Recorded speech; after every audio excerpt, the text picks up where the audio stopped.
Bab 14. Ana menatap Dr. Lee dengan terkejut ketika mendengar dokter tampan itu mendengus tertawa. Dia mengangkat alisnya terlihat bingung kenapa pria itu tiba-tiba saja tertawa yang semakin lama semakin kencang. "Kenapa kau tertawa?" tanya Ana dengan bingung, membuat Dr. Lee menatapnya. "Tidak, aku hanya ingat sesuatu," jawab Dr. Lee membuat Ana kembali mengangkat alis matanya. "Kau tahu Ana, kau adalah perempuan yang hebat dan tangguh. Aku mendengar apa yang kau ucapkan kepada bajingan itu kemarin. Tapi kau bisa menjaga emosimu ketika menghadapi perempuan yang menakutkan itu." Ana tersenyum mendengar perkataan Dr. Lee dan dia benar. Nicole memang sangat menakutkan kemarin.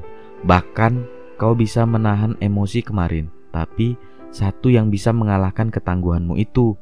Lanjut Dr. Lee sambil tersenyum menatap Ana yang kembali terlihat bingung. "Hormon bulananmu," ujar Dr. Lee sambil tertawa. "Kau sangat menyedihkan kalau saat datang bulan. Bahkan kau menangis seperti bayi." Ana mendengus tertawa. "Ah, kau benar. Aku bahkan menangis dan hampir pingsan karena sakitnya," ucapnya sambil tersenyum. "Tapi kemarin kau bahkan bisa menahan isak tangismu. Kau hebat Ana. Kau tak memperlihatkan pada mereka kelemahan dan ketakutanmu." Ana menatap Dr. Lee kemudian berkata, "Percayalah, kemarin aku begitu takut. Bahkan tubuhku gemetar hebat. Aku bisa merasakan hawa dingin yang merambati seluruh tubuhku. Kakiku seolah tak memiliki tulang untuk menopang tubuhku. Tapi ketika kau berlari ke arahku, aku yakin kalau semua akan baik-baik saja, karena kau ada di sana dan akan melindungiku." Ana tersenyum dengan tulus menatap Dr. Lee yang kini menatapnya. "Terima kasih karena kau membelaku kemarin." Pria itu sesaat terdiam kemudian mengangguk sambil tersenyum. "Sudah kewajiban seorang suami untuk membela istrinya," ucap Dr. Lee yang membuat Ana tertawa. "Kau telah menjadi suami yang sempurna selama 2 hari kemarin. Kekasihmu sangat beruntung karena memiliki calon suami sepertimu," ujar Ana membuat Dr. Lee kembali terdiam, lalu tersenyum hambar ketika gambaran tentang rumah tangga yang pernah ia bayangkan bersama Ayumi sepertinya tak akan pernah terwujud. "Apa yang akan kau lakukan sekarang?" Pria itu kini sudah mengetahui tentang Elis. "Apa kau akan memberitahu kepadanya tentang ayah kandungnya?" tanya Dr. Lee yang membuat Ana kembali terdiam beberapa saat. "Aku harap aku tak perlu melakukan hal itu. Aku ingin sekali menyembunyikan kenyataan tentang ini kepada Elis. Sebut saja aku egois, tapi aku takut dia akan lebih memilih pergi bersama dengan ayahnya dan meninggalkanku," ujar Ana dan Dr. Lee bisa melihat rasa takut dari dalam sorot matanya. "Tapi aku tak bisa menyembunyikan kebenaran ini darinya seumur hidup. Selama ini aku mengatakan kalau aku dan ayahnya tinggal berpisah. Seharusnya aku mengatakan kalau ayahnya sudah meninggal saja," lanjut Ana sambil membuang nafas berat. Dan kali ini Dr. Lee bisa melihat keputusasaan perempuan di sampingnya. "Aku akan menceritakan sebuah kisah yang baru saja terjadi beberapa bulan yang lalu sebelum aku datang kemari," ucap Dr. Lee sambil duduk menghadap Ana yang kini terlihat memperhatikannya. "Ada seorang perempuan yang sangat cantik dan pintar. Dari kecil, ia tinggal bersama dengan ayahnya sampai suatu hari ia mengetahui kebenaran kalau ibu kandungnya masih hidup dan tinggal di Kanada. Dengan rasa rindu dan penasaran tentang ibunya, perempuan itu pergi ke Kanada seorang diri. Tapi nasib berkata lain ketika ibunya telah pindah dan tidak diketahui jejaknya lagi." Ana kini mulai memperhatikannya dengan serius membuat dokter tampan itu tersenyum. Selama beberapa tahun ia tinggal di negara orang tanpa sanak saudara dengan harapan bisa mendengar berita apapun tentang keberadaan ibunya. Untuk kelangsungan hidupnya, ia bekerja sebagai seorang pelayan di sebuah kafe. Dan dengan kepintarannya ia berhasil mendapatkan beasiswa penuh jurusan kedokteran di salah satu universitas ternama di sana. Sampai suatu hari ia mendapat berita tentang ibunya. Tapi sayang, itu sebuah berita buruk. Ibunya ternyata telah lama meninggal. Ana terlihat terkesiap mendengar cerita itu. Dr. Lee mengambil nafas panjang sebelum melanjutkan kembali ceritanya. "Tapi untung saja ia dikelilingi orang-orang yang menyayanginya, sehingga ia bisa melalui semuanya dengan sangat baik. Dan salah satu orang yang selalu ada di sisinya adalah seorang pria yang dengan tulus mencintainya." "Apa itu kau?" Ana bertanya membuat Dr. Lee tersenyum. "Jangan memotong ceritaku, sebaiknya kau dengarkan saja," ujar Dr. Lee membuat Anna mengerucutkan mulutnya yang mengingatkannya kepada Alice. "Bukan, itu bukan aku. Apa kau puas?" tanya Dr. Lee yang membuat Anna kembali tersenyum. "Baiklah, sampai di mana tadi?" "Pria yang menyayanginya," jawab Anna yang membuat Dr. Lee mengangguk. Mereka saling jatuh cinta satu sama lain sampai suatu hari sang pria harus pulang Korea. Selama berbulan-bulan ia tak mendapatkan kabar dari kekasihnya, sampai akhirnya ia bertemu dengan ayah dan kakak tirinya yang kebetulan berasal dari Korea. Bersama dengan keluarga barunya, perempuan itu pindah ke Korea dengan harapan bisa bertemu dengan kekasihnya.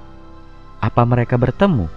tanya Anna dengan tak sabar menyaut Dr. Lee menatapnya. "Kau harus mendengarkan ceritaku seutuhnya," ucap Dr. Lee membuat Anna menutup mulutnya menggunakan tangan. "Iya, mereka bertemu, tapi semua telah berubah karena kekasihnya telah bertunangan dengan seorang perempuan."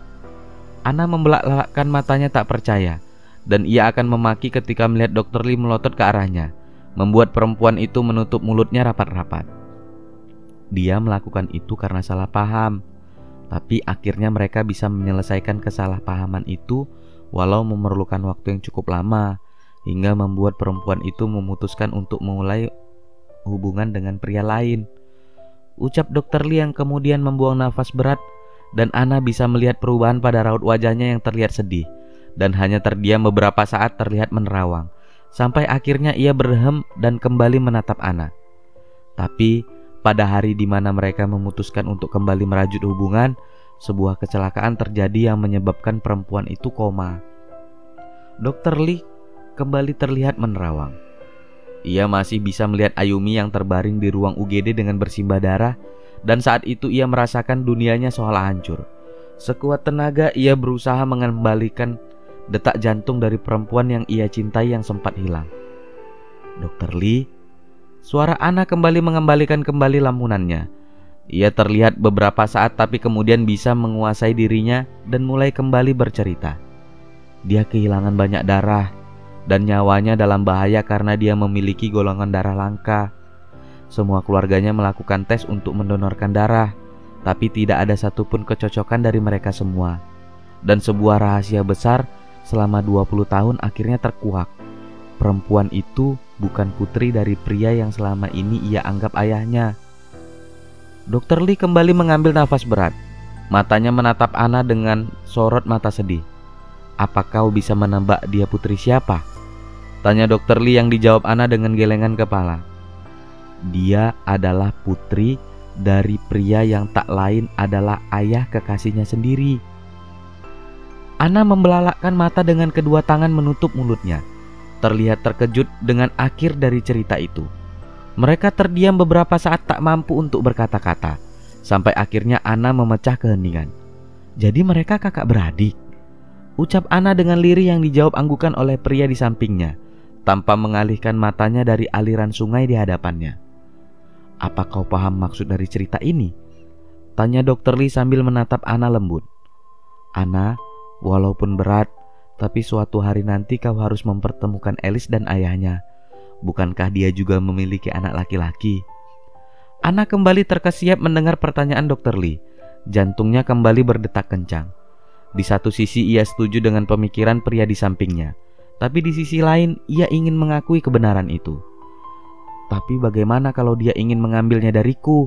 Aku tak bisa hidup tanpanya," ucap Anna dengan sedih membuat Dr. Lee menatapnya lembut. "Tidak ada yang akan mengambilnya darimu, Anna. Hanya orang gila yang akan memisahkan seorang anak dari ibunya. Kita semua tahu bagaimana kau berjuang membesarkannya seorang diri.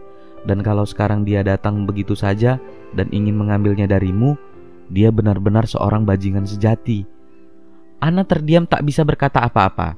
Ia hanya menatap Dr. Lee dengan sedih.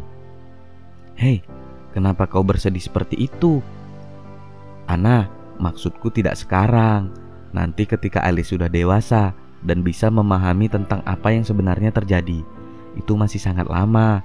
Kalau sekarang kau mengenalkannya pada bajingan itu, percayalah, Alice hanya akan bertanya, 'Sir, apa kau nakal?' ucap Dr. Lee sambil menirukan suara Alice yang membuat Anna kembali tertawa. Dan aku rasa kali ini aku akan kalah karena aku sangat baik. Apa aku harus nakal supaya Alice memilihku? Tanya Dr. Lee membuat Anna tertawa. Dan ia pun ikut tersenyum bahagia karena bisa membuat perempuan itu kembali tertawa walau hanya sesaat sebelum badai lainnya kembali datang. Dan tak perlu menunggu lama untuk badai itu datang kembali. Hanya diperlukan waktu 2 minggu sebelum Billy kembali datang ke Riverview dan mengatakan kalau ia akan mengajukan untuk mengambil hak asuh Alice dari tangan Anna.